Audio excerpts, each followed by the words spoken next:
बिस्मिल्लाहिर्रहमानिर्रहीम एंड अस्सलाम वालेकुम। कैसे हैं तमाम यूट्यूब फैमिली मेम्बर्स और सबको मेरा सलाम पहुँचे। मैं हूँ आयरा की ममा और आज समझ लें कि मेरी फ़र्स्ट वीडियो है, तो मैंने सोचा कि अल्लाह ताला के नाम से स्टार्ट करते हैं और आज आपको अपनी हिम्मत की मैं ऐसी दास्तान बताती हूँ कि शायद कोई दुखी दिल हो या कोई परेशान बच्ची हो, परेशान कोई ख़ातून हो जिस तक मेरा ये पैगाम पहुँचे और उसको ये फ़ील हो कि वो अकेली नहीं है। क्योंकि औरत होना और ख़ास तौर पे एक माँ होना जो है ना, वो अल्लाह ताला की बहुत बड़ी ब्लेसिंग है। लेकिन इस सफ़र में यानी जब आपके यहाँ विलादत होती है, जब आप पूरे इस प्रोसेस से गुज़रते हैं ना, तो औरत की जो बॉडी होती है ना, वो बहुत सारे चेंजेस से गुज़रती है। ना सिर्फ जिस्मानी तौर पे बल्कि हार्मोनल भी काफ़ी ज़्यादा चेंजेस आते हैं जिसकी वजह से उसके ब्रेन पर अफेक्ट होता है। और मैंने पर्सनली जो चीज़ एक्सपीरियंस की है जिसकी वजह से मैंने बहुत मुश्किल वक्त भी फ़ेस किया, लेकिन अल्हम्दुलिल्लाह मेरी फैमिली की सपोर्ट थी और मैंने ख़ुद भी इस चीज़ को रियलाइज़ किया कि नहीं, मुझे डॉक्टर के पास अब जाना चाहिए।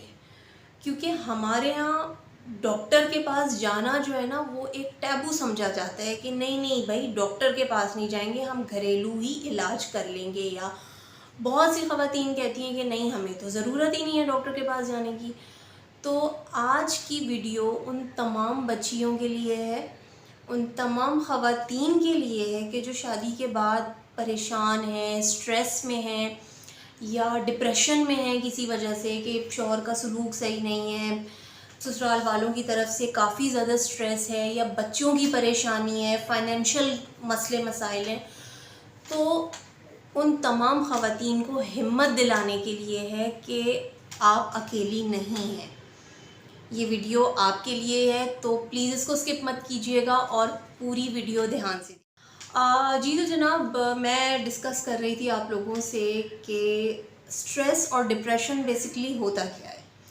डिप्रेशन कोई बीमारी नहीं है, ये बेसिकली एक मेंटल स्टेट है कि जिसकी वजह से कोई भी मर्द और औरत जो है ना, वो नॉर्मल जो उसका रवैया है या नॉर्मल उसका एटीट्यूड है, उससे हट के एक अजीब सा बिहेव करने लगे। यानी फॉर एग्ज़ाम्पल, मैं अगर यहाँ बैठी हुई हूँ तो मैं नॉर्मल बैठी हुई हूँ, लेकिन अगर मैं अचानक रोना शुरू कर दूँ या मैं अचानक लोगों से लड़ाई झगड़ा शुरू कर दूँ या मैं बिल्कुल अलग थलग अपनी दुनिया बसा लूँ, तो ये एटीट्यूड नॉर्मल नहीं है।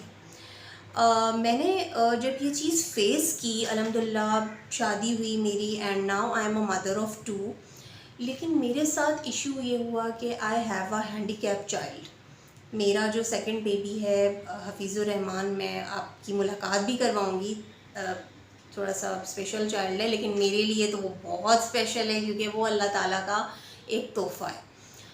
हफ़ीज़ की पैदाइश के बाद जो है मेरे साथ काफ़ी ज़्यादा मसले मसाइल आने लगे। ससुराल का प्रेशर भी बहुत था, हस्बैंड भी राज़ी नहीं थे, मानने को तैयार नहीं थे कि ऐसा बच्चा फ़ैमिली में आ गया है। क्योंकि हस्बैंड की फ़ैमिली में भी ऐसा कोई हैंडीकैप बच्चा नहीं था, ना मेरे अब्बू की तरफ ऐसा कोई बच्चा था।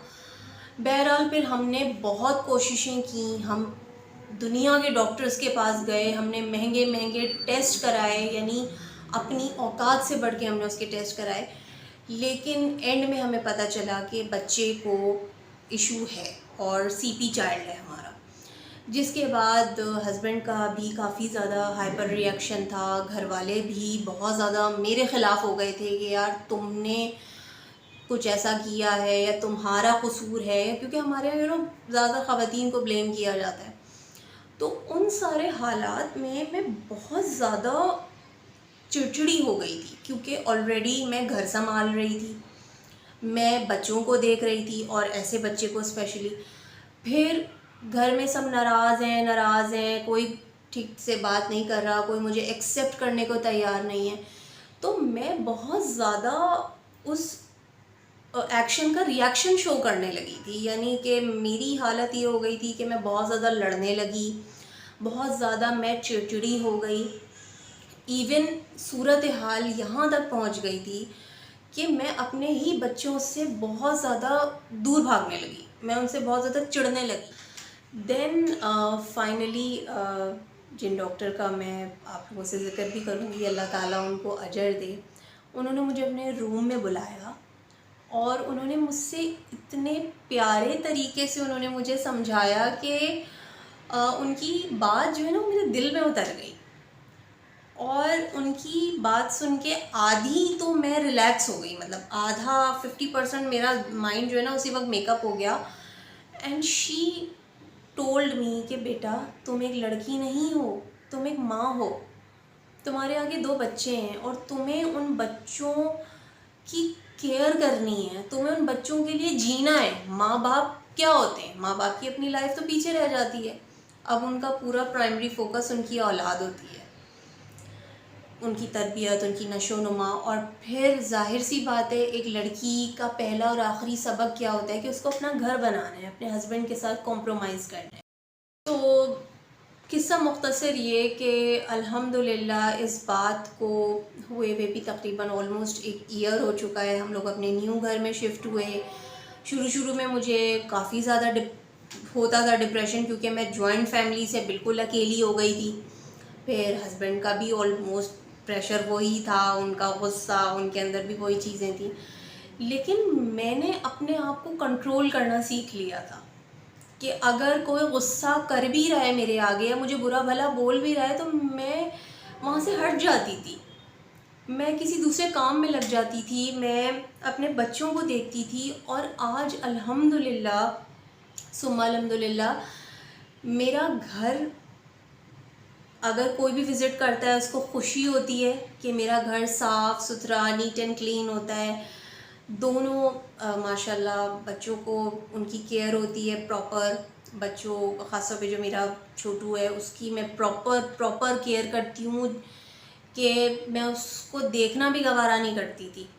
लेकिन आज दोनों बच्चे मेरे साथ हैं, उनकी स्कूलिंग, उनको नाश्ता खाना खिलाना, उनको होमवर्क कराना और हस्बैंड का भी पूरा ख्याल करना। अल्हम्दुलिल्लाह ये सारा काम मैं करने लगी हूँ।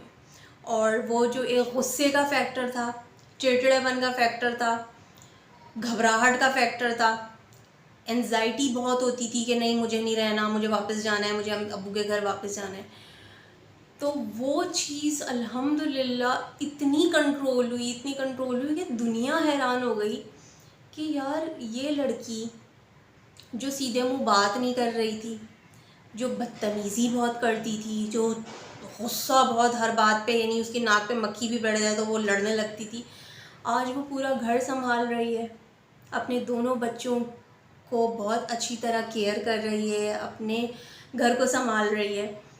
तो अल्हम्दुलिल्लाह सुम्मा अल्हम्दुलिल्लाह वो फ़ैसला डॉक्टर के पास जाने का, चेकअप कराने का और मेडिसिन स्टार्ट करने का, वो एक बेहतरीन फ़ैसला था। तो ऐसी तमाम ख़वातीन भी और मर्द हज़रात भी कि जो थोड़ा सा मेंटली इश्यूज़ का शिकार हैं, डिप्रेशन में जा रहे हैं या घर वालों का प्रेशर बहुत है, कोई भी ऐसा ज़हनी मसला है ना, अपने आप को फ़ौरन चेकअप कराइए, फ़ौरन डॉक्टर के पास जाइए। ज़िंदगी एक ही दफ़ा मिलती है, अपने आप को स्ट्रेस, डिप्रेशन और चिड़चिड़ेपन का शिकार नहीं होने दें। मूड स्विंग्स जो होते हैं ना वो इंसान को बहुत तबाह कर देते हैं। तो हम क्यों अपने जहन को बीमार करें। ज़हनी बीमारी कोई अच्छी चीज़ नहीं है, क्योंकि जब जहन हमारा नॉर्मल होगा, हेल्दी होगा, तो हमारा जिस्म नॉर्मल होगा और फिर हमारे आसपास के हालात भी नॉर्मल होना शुरू हो जाएंगे। क्योंकि मैं एक बात आपको ये बता दूं कि गुस्से वाले लोगों को, चिड़चिड़े लोगों को, बदतमीज़ी करने वाले लोगों को कोई नहीं बर्दाश्त करता, उनके साथ कोई नहीं रहता। इवन उनका अपना स्पाउस यानी उनका लाइफ पार्टनर है वो छोड़ के चला जाता है। उनके बच्चे बुढ़ापे में वालिदैन को कहते हैं अरे भाई उनको तो उनके हाल पे छोड़ दो, अब अब्बा का तो काम ही यही है, अम्मा का तो काम ही यही है। और ऐसे वालिदैन फिर ओल्ड होम्स में धक्के खा रहे होते हैं, वो रिश्तेदारों के यहाँ जाके ख्वार हो रहे होते हैं, क्योंकि उनकी अपनी औलाद उन्हें छोड़ के चली जाती है। तो हमें तो वहाँ तक नहीं जाना ना, इसलिए एक छोटा सा मैसेज ये देना चाहती हूँ कि mental health is very very important. और मेडिसिन का नाम भी मैं शेयर कर देती हूँ, प्रोजेक 10 mg, जो कि कैप्सूल फॉर्म में आती है। बहुत अच्छी मेडिसिन है, इसका कोई साइड इफ़ेक्ट नहीं है।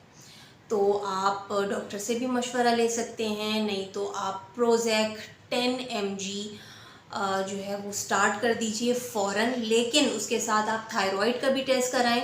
अगर थायराइड आपका ज़्यादा है तो थायराइड की भी एक मेडिसिन आती है, वो नाश्ते से पहले आप खाएं, फिर नाश्ता करके उसके साथ आप ये कैप्सूल खाएं। और आपको तकरीबन 4 महीने, अगर आपकी कंडीशन नॉर्मल है, नहीं तो बहुत ख़तरनाक गुस्सा अगर आ रहा है, बहुत चिड़चिड़ापन हो रहा है, बहुत घबराहट हो रही है, तो आप 6 महीने तक ये मेडिसिन इस्तेमाल करें।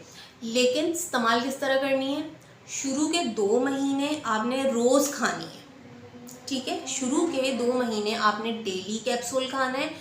फिर तीसरे महीने से ऑल्टरनेट करना है, यानी एक दिन खाना है, एक दिन छोड़ना है, एक दिन खाना है, फिर छोड़ना है। फिर उसके बाद चौथे महीने से आपने एक दिन दवा खानी है, 2 दिन गैप करना है, फिर एक दिन दवा खानी है। आहिस्ता आहिस्ता इसको आप कम करेंगे। फिर हफ्ते में आप 3 दिन ये मेडिसिन लें, 4 दिन का नागा करें। और इसके साथ कोई अच्छी सी मल्टीविटामिन ज़रूर लें। कैल्सी ले सकते हैं, CAC ले सकते हैं, फॉलिक एसिड ले सकते हैं, आइब्रिक्स फॉलिक, मतलब बहुत सारी मेडिसिन हैं मल्टीविटामिन, आप लें।